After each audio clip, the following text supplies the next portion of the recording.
Hello and what is going on today, guys? Tomcat here and welcome back to Forza Horizon 4, and this is going to be our next victim for a drift build. Now, I've decided I want to go absolutely crazy with this car, and I didn't really know quite how much you could do to it. I figured you'd be able to do some cool stuff, but I didn't really, I didn't really realize how much stuff you could actually do. So if you go into the custom upgrades and you go over to conversions, you can see for engine swaps, you have a 3.2 liter inline 6, you have a 6.2 V8, you have the 1.6 turbo rally engine. But when you go into drivetrains, you have rear-wheel drive, which is stock, and then all-wheel drive. We're going to be leaving it rear-wheel drive. Obviously, if you wanted to boost the stock engine with a single turbo or a centrifugal supercharger, you could. Not sure exactly why you would do that, but the option is there. And if you want to do any kind of body conversions, you can do a chopped roof on the stock body or a chopped roof and a wide body. The chopped roof with a wide body is what we are going to be going for today. So engine swap-wise, we're going to be going with the 6.2 liter V8 for all that torque. And aero and appearance-wise, we can do a couple things here and there. I'm actually going to be taking that front bumper off just to kind of make it look a little bit more aggressive, sort of mean. And then the rear bumper should almost stay on, but at the same time, I think it looks a little bit better without it. I don't know. It looks a little weird without it, but at the same time, it looks kind of mean. So I figured why not kind of go for that look. So we're going to be running, let's see, what are these at the end? Vintage racing tires. Not going to be running those. We're going to be running sport tires. And for the front width, we're going up to a 325, which is freaking massive. Like 325 front and rear. Those are some steamrollers under this thing. Absolute steamrollers. Now, wheel-wise, there's a lot of options. There's a crap ton of options, really.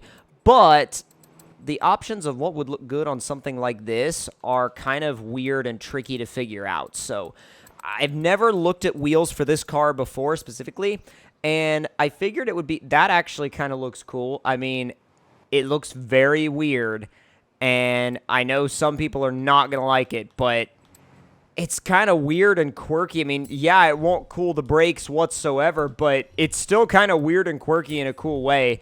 Now, we've got 16s on it right now. Should we go up to a 17 or leave them at a 16? I think we can go up to a 17 without looking weird, but anything more than that would kind of look like a little bit too much for this particular car. So we're going to have to continue working. I don't know why we almost left, but we're going to go up to everything race in the driveline. The driveline just needs to be fully built so it can withstand, number one, withstand the abuse that we're going to throw at it, and number two, can be tuned.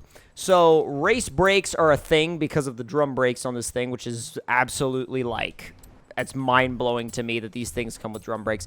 But anyway, I think they do anyway. It looked like they did. So cage-wise, yeah, we're going to have a caged taxi because why not? This thing weigh like right at 3,000 pounds with full weight reduction. That's pretty good.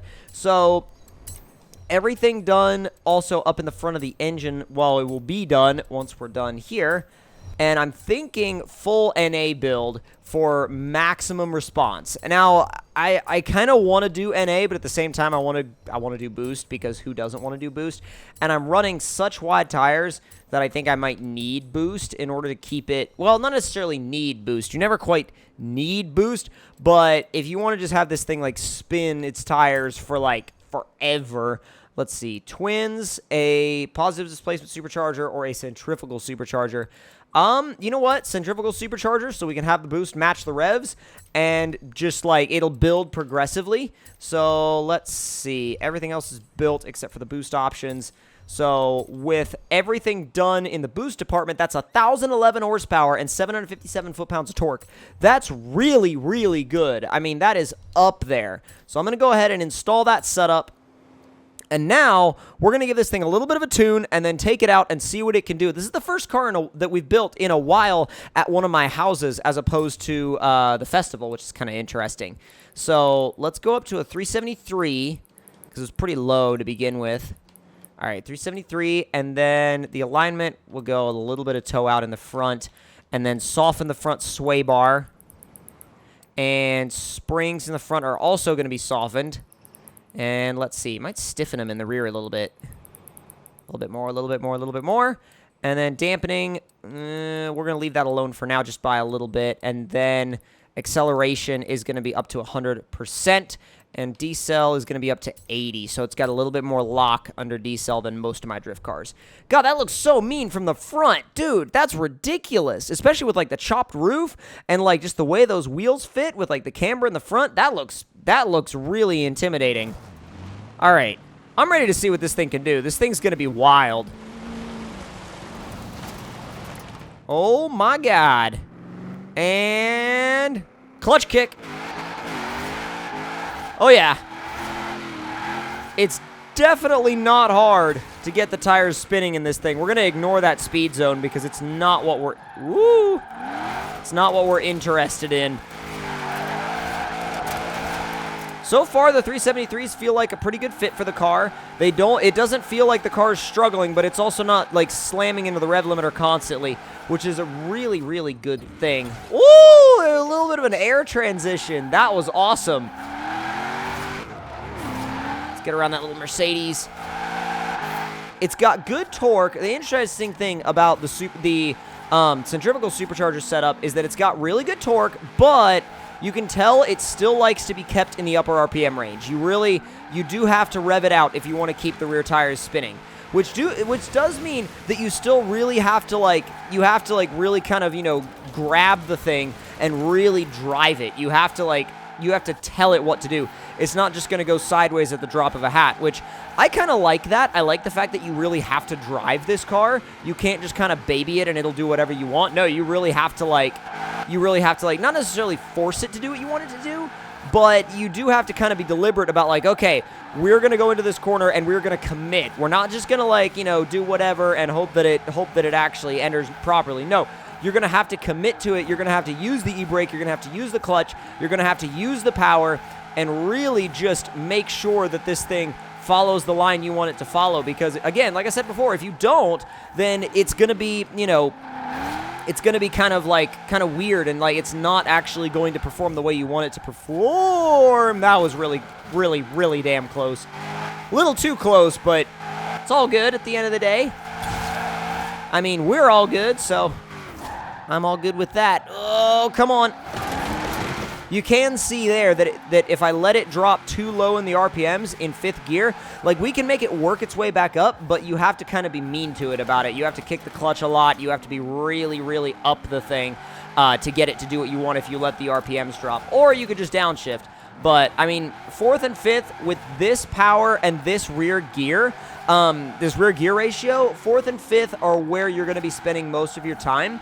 Slower speed stuff, you may be in 3rd a little bit, and I highly doubt you would ever use 2nd. So there's a lot to be said for this car, actually. It's very progressive. It's very easy to drive. It's very easy to drift.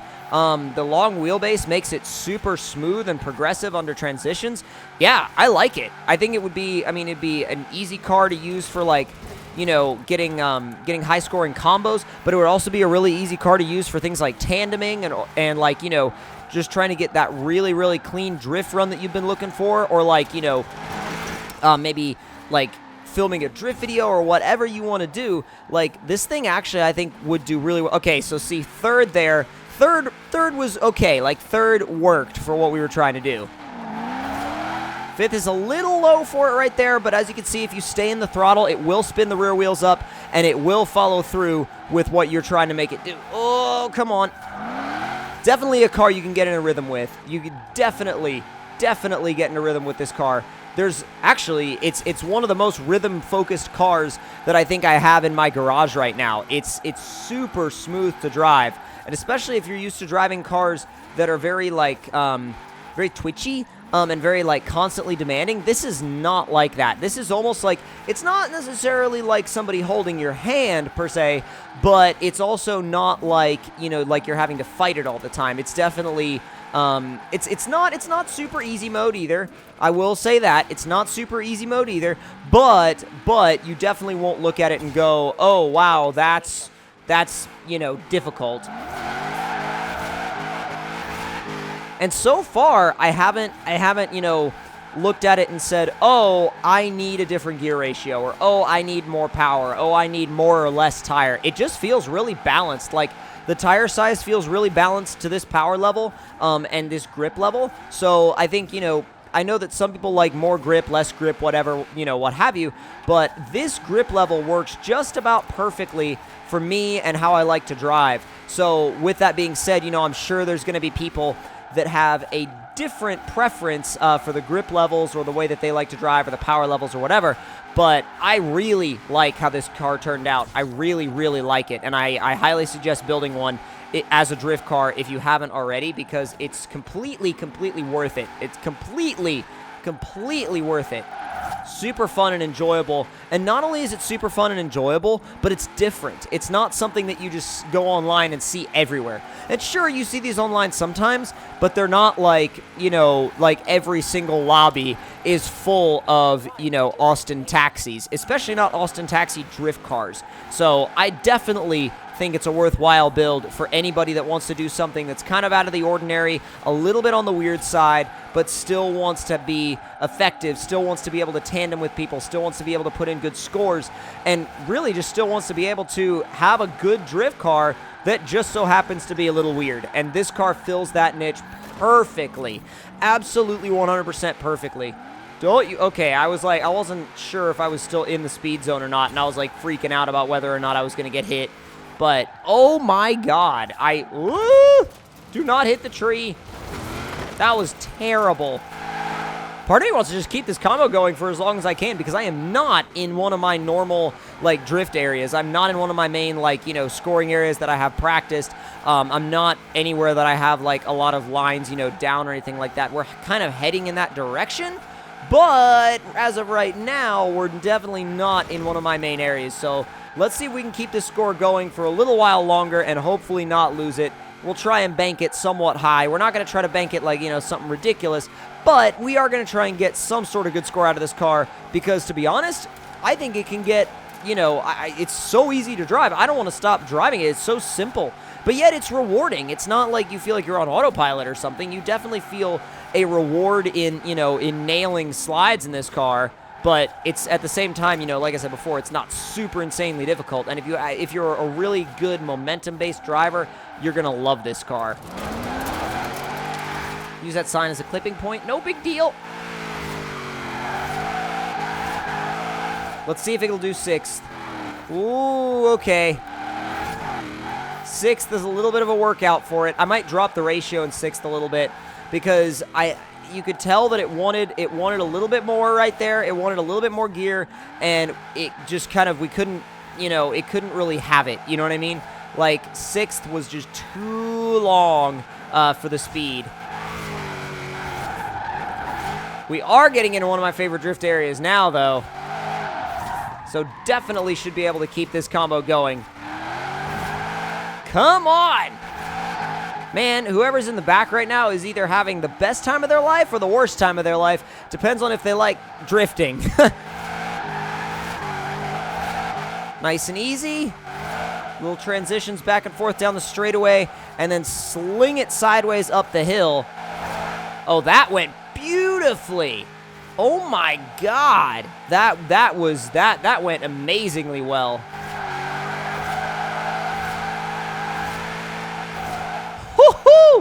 Oh my god, dude. It's so smooth. I haven't touched the e-brake in so long. It's literally been probably a couple miles since I've touched the e-brake. I'm about to yank the e-brake up here so I can turn around, but wow, is it a good car. All right, let's get turned around. Second gear, big burnout to kind of reset everything. And back down the hill we go.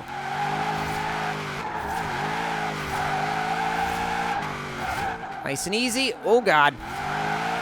That was almost bad. Really dove in on that one. Really dove in. Come on. And whip back to the other side. There she goes. Oh, I doubt starting from that far back is a good idea. highly doubt that starting from that. Whoa, whoa, whoa, whoa, whoa, whoa. Oh, this is going to be a sharp angle. Oh, my God. That is the worst way I have ever had a combo ended. Oh, my God. A Drivatar smashed a null car into me. I mean, it's a Bora, really, or a Jetta, whatever, but God, I've never had that happen before. And I guess we can go ahead and drop off our passenger at his farmhouse, because, or countryside house or whatever, because, yeah, that ride's kind of over. But if you guys enjoyed this video and enjoyed the build, don't forget to click that like button. Tell me in the comments below what you guys thought of it. And if you're new to the channel, make sure you subscribe for more. I'll see you guys next time. Talk to y'all later.